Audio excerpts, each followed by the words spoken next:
Look! Look, the dynamic duo! Hey guys, welcome to the Dynamic Duo. I'm Franz. I'm Kevin.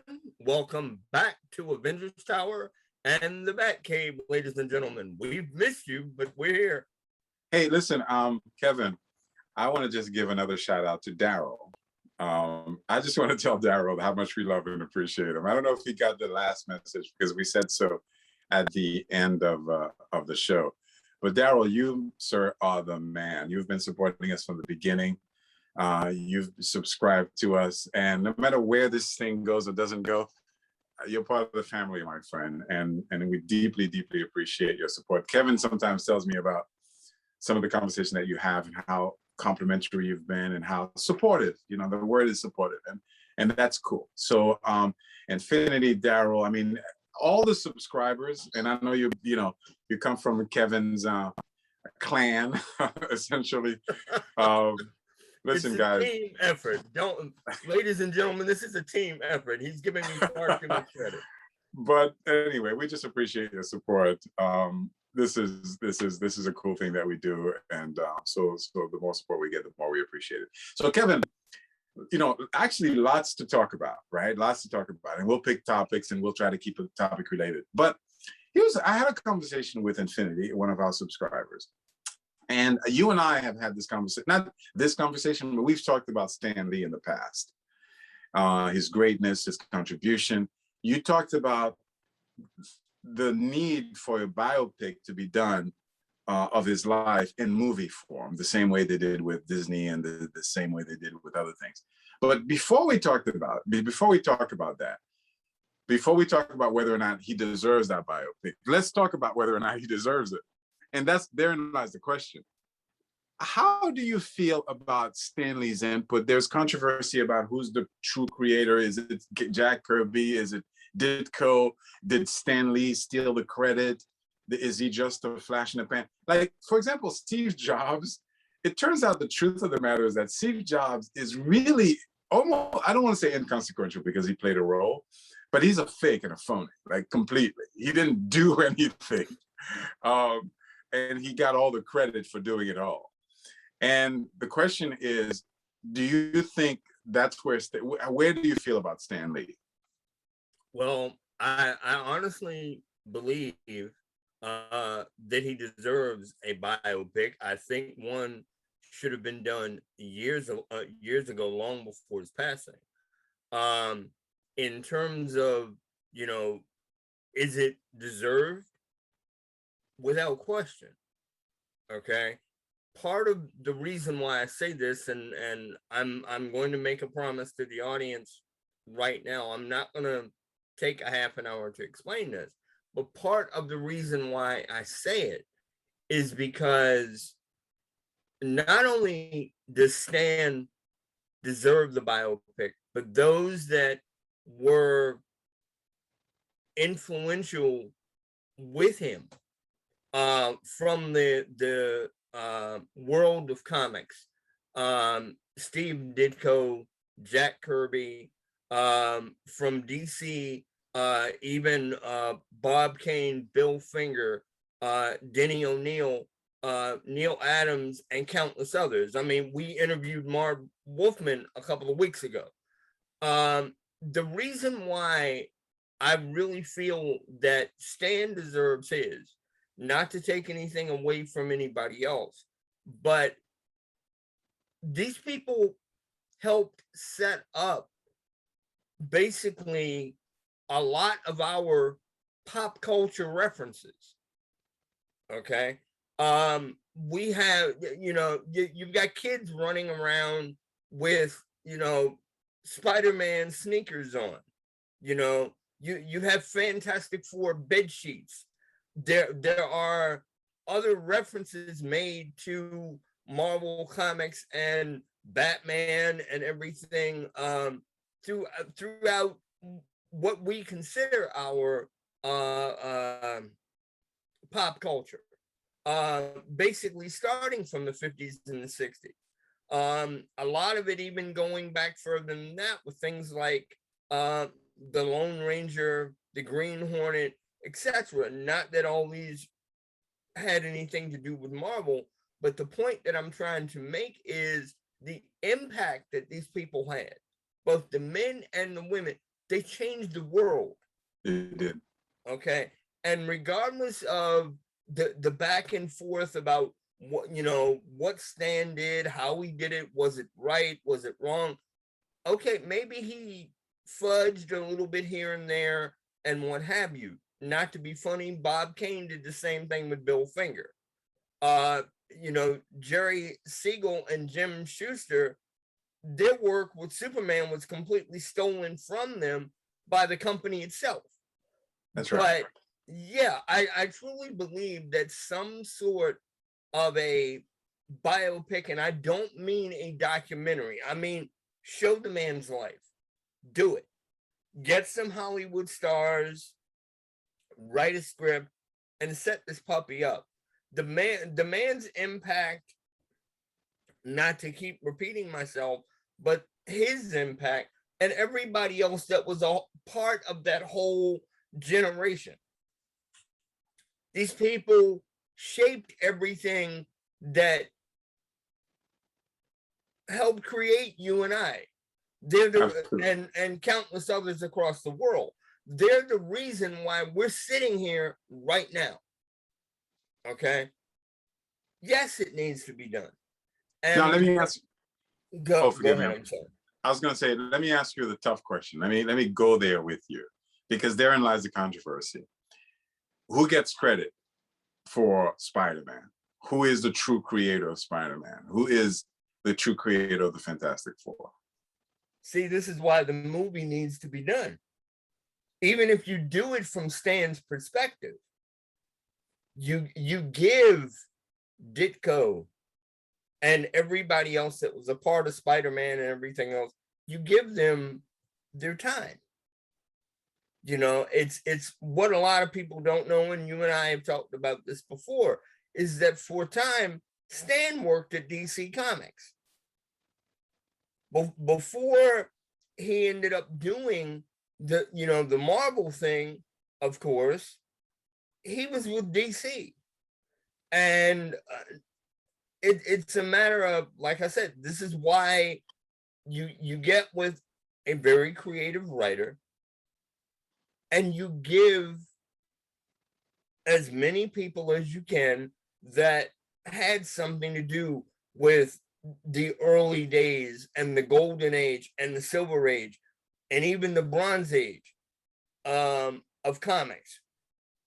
You allow these people to have a platform and a voice that they don't necessarily have. And I mean, to give you a very quick example, Bob Kane is credited with just about everything for Batman. But if it wasn't for Jerry Robinson, that's right, we wouldn't have had Robin. Jerry Robinson helped create Alfred. That's right. He came up with the backstory and the basis for Commissioner Gordon. So let's be realistic. Even if these things are created and done, they're not created just by one individual and to where you can say, well, nobody else did it. It was only me. Because again, that's ego gone crazy. But if I may, here's how I feel about it. The first thing we have to understand is we have to agree, because different people have different definitions for what a creator is. Who is the true creator of Spider-Man? And so we have to understand and agree upon the definition of creator. And here's how I feel about it. I feel that if I'm in a room with you and I'm having a conversation, and I say to you, you know what would be great? If there was like a guy who had like superpowers from Jupiter and he could be like defending against the galaxy. That would be an awesome thing. And if you, in that room of conversation, went back home, thought about what I said, and said, you know what, that is a good idea. And you created a character. You gave him a name, you established his backstory, blah, blah, blah. You set up, you drew it, you did it, you designed it, and you came back to me and said, look what I've created. I think in this case, you would be the creator, because even in my description of it, I'm saying you created the character. Right. However, if I come to you and I say, here's what I want to do. I want to make a superhero from Jupiter. His name is John Roberts, and I want it to be about such and such. And since you're an artist, can you do it for me? Because I don't know how to draw. Then, and you now go back and you design the costume, you design the planet, you design all the things that blah, blah, blah. And you come back to me and say, look, this is what I've done based on your request. Do you accept it? And I decide yay or nay. Let's say I decide yay. I say, yes, this is exactly what I'm looking for. Then in that view, then that point, I think I am the creator. I created this character. You designed it. Now, it's a tremendous credit to say you designed it, because it's an iconic image if it works. But I am the creator. I am the father of that thing. And so in that sense, for me, Stan Lee does deserve the biopic, because I regard him as being the creator of those characters. Now, of course, there's controversy. There's controversy that says, is that what happened? Did Stan Lee go to Ditko and say, I want Spider-Man? There are conflicting stories about that. Some say, no, are you kidding me? Stan Lee's just a thief. Jack Kirby had designed the character, and he approached Stan Lee with it, and Stan Lee was going to do it, and then Steve Ditko said, oh, no, it's too close to The Fly. Let me do another character for you. And then he designed the character, brought it to Stan Lee, and Stan Lee was like, oh, this is great. Let's publish this. And then therefore took credit for being the creator, which in this case he would have been wrong. There's another story. The other story is that Stan Lee went to Jack Kirby and said, look, you did the Fantastic Four based on my description. You did the Hulk based on what I said. Can you do a Spider-Man type character? And I want him to be young. I want him to be a teenager. I want him to be X, Y, and Z. And Jack Kirby designed something. And Kirby said, no, that's not what I'm looking for. Had discussions with Ditko about, it looks like The Fly, and he's too muscular, and so on and so forth. And he said to Ditko, can you come up with something? And Ditko came up with Spider-Man. Those two stories, the first one, Stan Lee would not deserve creator credit. And the second one, I would say he does deserve creator credit. Okay. Which is more likely to have taken place, in my opinion? We don't know that. And this is the kind of question that, it's a matter of opinion. But in my opinion, it stands to reason that Stan Lee would have been the one to come up with the ideas. And let me tell you why I feel that way. The fact of the matter is that these guys, particularly Kirby, had been working in the industry prior to Marvel starting with the Fantastic Four.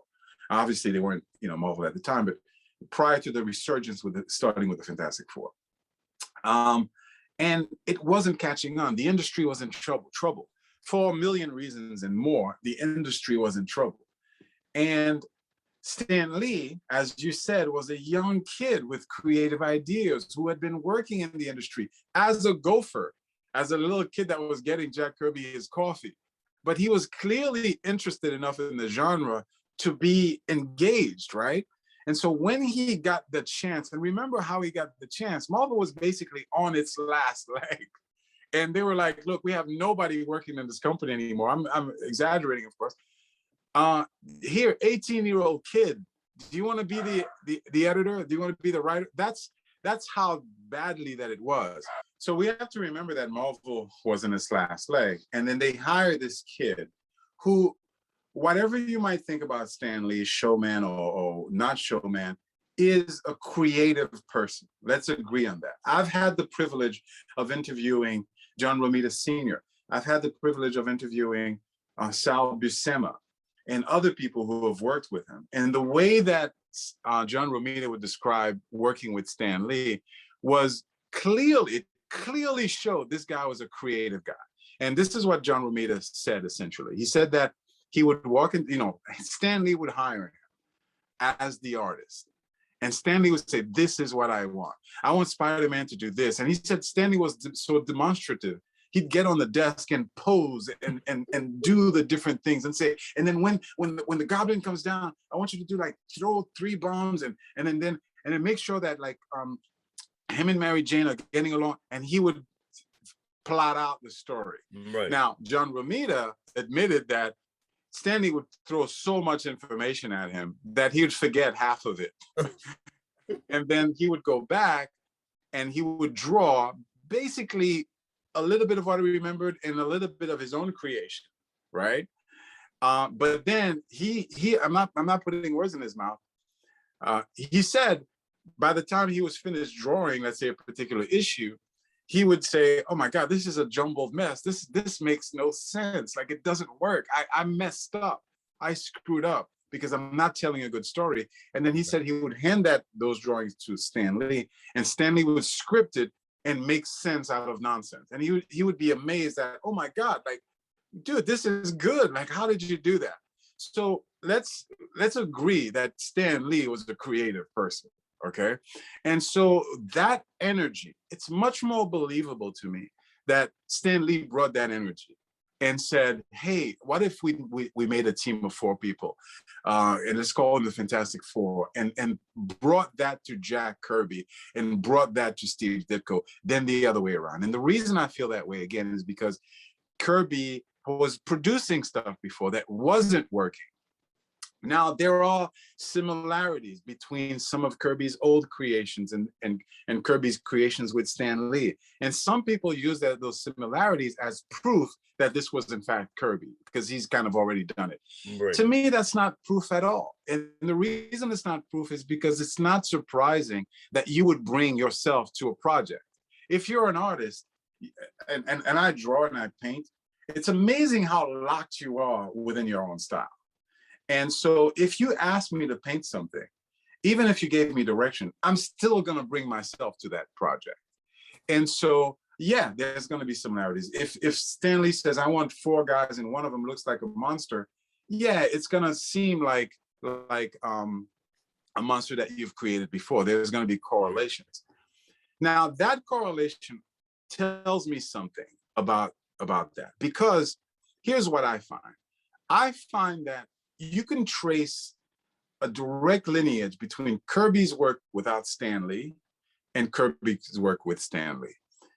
And I'm not saying this as a fact, I'm saying that I personally can recognize it. When Jack Kirby's doing the New Gods, when he's doing, the Apocalypse series and so on and so forth, and he does now the Eternals, these are the 2 major creations that he kind of did on his own at a high level.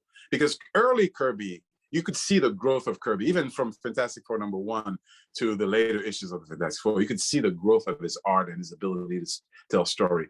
And by the way, I don't want this to be misinterpreted in any way, shape, or form. Jack Kirby, was in fact a genius. And he deserves 100% credit for being a genius. He's a genius, okay? I'm not distracting Jack Kirby. I'm just saying, in my opinion, who gets the credit for that creation?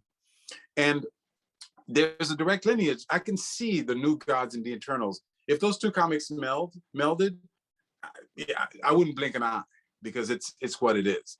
Right. But in my view, there's a distinct difference between those characters and those designs and Thor and Hulk and a lot of the things that Kirby did, and Iron Man. I see that difference. You know what I mean? And so the other thing that I'll say, not to drone on for too long, and there's so much to say on this subject, but the other thing that I'll say is that the question becomes, and some people say, well, wait a second, Kirby was a true genius because he was more successful alone than Stan Lee was. And I couldn't disagree with that more, because here's the truth. Ditko, Jack Kirby, the popularity of those characters continued without them. Right. Without them. Most people, I'm talking about the vast majority of people, myself included, were introduced to Spider-Man not through Steve Ditko, but through later on in his work. And I saw that character, and I read what it was reading, what I was writing. Reading what was written, and fell in love with it. So it had nothing to do with Ditko. Now, when I say it had nothing to do with Ditko, obviously the design plays into play, and Ditko deserves all the credit in the world for that tremendous design.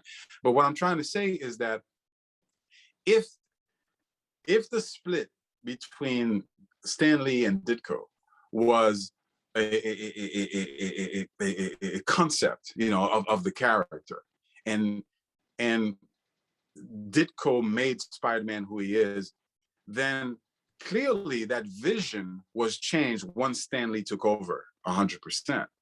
And most people fell in love with Stan Lee's vision of Spider-Man than they did with Ditko's vision of Spider-Man. And the same thing is true for all the other characters. We're surprised at how early Jack Kirby left the Hulk. We're surprised at how early he left some of these characters. He stayed with the Fantastic Four a long time. He stayed with Thor a long time, but you know, he didn't stay forever. And a lot of people discovered those characters without Jack Kirby. So that says something to me. It was Stan Lee's vision that continued, that brought people into. If anybody won that fight between which way Spider-Man should go between Stan Lee and Steve Ditko, it's Stan Lee. It's Stan Lee, because the character got more popular, more fame, more, you know, ridiculousness from the time that Steve Ditko left. And when you compare Jack Kirby now without Stan Lee, and here's the sad truth, Jack Kirby wasn't, I don't want to call him the F word, but he wasn't successful without Stan Lee. You know, when he left DC, Marvel to go to DC, and he created a whole new, DC basically opened the doors and said, do what you did for Marvel for us. It didn't work. It didn't catch on. And only a few characters remained, like Apocalypse and so on and so forth, that lasted to this day. And so that line was actually a humiliating period of Jack Kirby's life, because it was not well accepted by the audience. Right. And DC humiliated Jack Kirby by fixing and correcting his work, literally saying, this isn't good enough. And forgive me, it complicates the matter even worse, is that by that time, Kirby was already kind of old news. His art style was not readily accepted by people. I didn't like Kirby. You know, I spent most of my life hating Kirby. It wasn't until I was an adult that I understood the genius of the man, the absolute genius of the man. So when Kirby now comes back to Marvel and he does Captain America and he says, listen, I want every single credit that I can get for this, because I refuse to have some little punk take credit for my work. And then he created the Eternals, which is genius. But yet again, the Eternals weren't accepted. The Eternals was never a part of Marvel. It was never the Inhumans. It was never the Fantastic Four. It was never the Avengers. The Eternals was a blip that basically, I don't even understand why Marvels are making a movie out of them, because they were never a popular set of characters. Yeah, so Jack Kirby without Stan Lee was not a success at all. Stan Lee without Jack Kirby, on the other hand, people say, well, he didn't create any new characters. I couldn't disagree more, because let's say, for example, Spider-Man, and forgive me again for droning on, but there's so much to say. Let's say, for example, Spider-Man.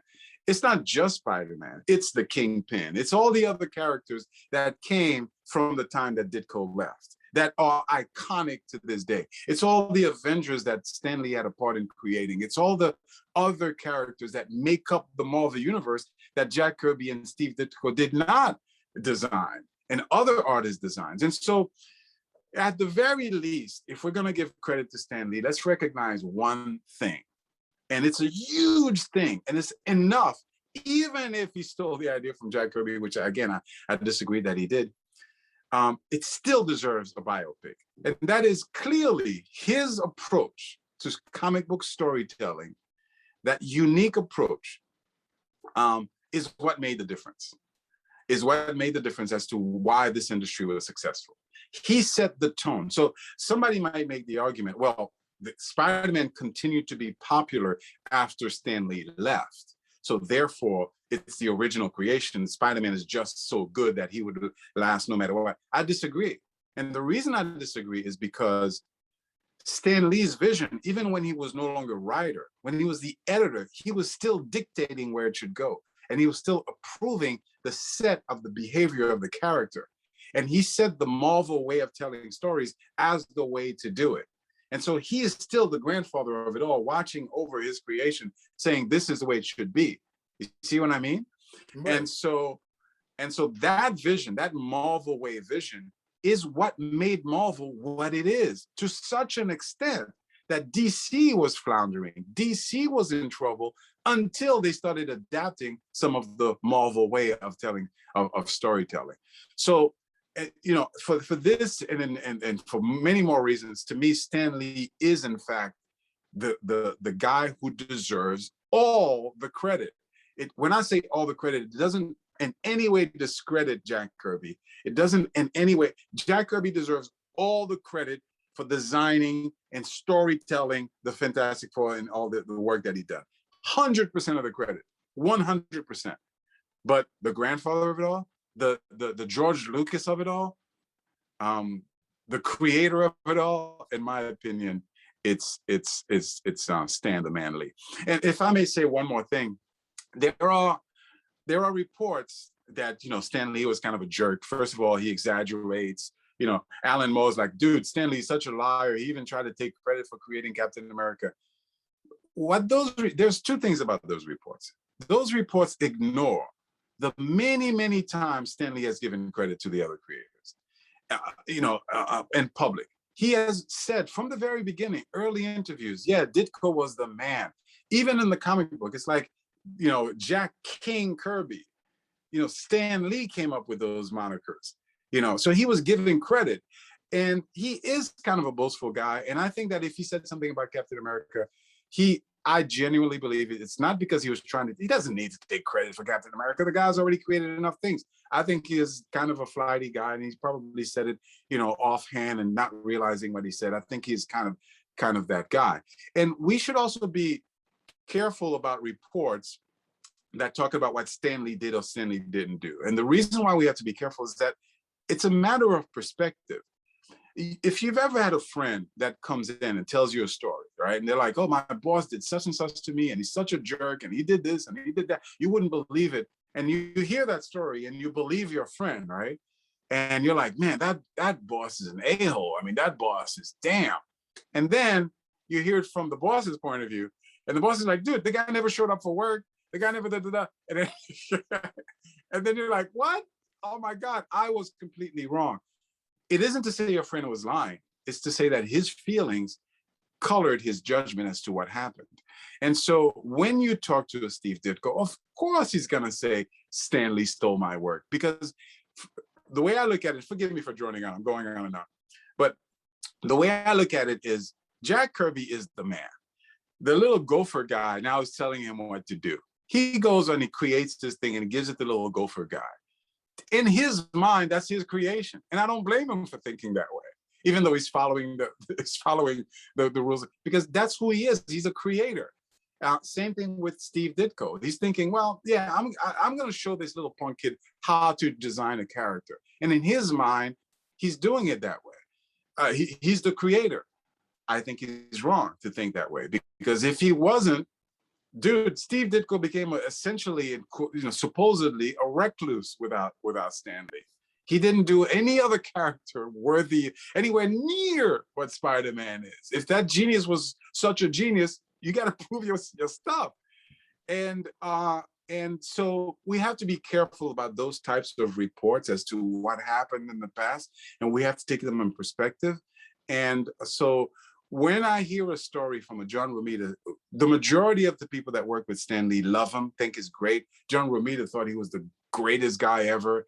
Sal Buscema was like, enamored by him. Marv Wolfman, Tom DeFalco gave us stories about the man. And it's stories that, because it wasn't part of the argument, to me, they're more believable, because they weren't trying to convince us that Stan Lee is right over Ditko. They were just giving us a little story about, hey, you know what happened with Stan Lee? And it's like, wow, that is so telling of that individual. Because if Stan Lee was this credit-stealing guy and he was jealous of Ditko, why would he want to work with Ditko in the 80s? And why would he give Ditko the opportunity to make Speedball and give him full credit for that? Why would he do that if it was his character? And so I'm sorry I said a lot, but yeah, Stan the Man Lee, as far as I'm concerned. Agreed.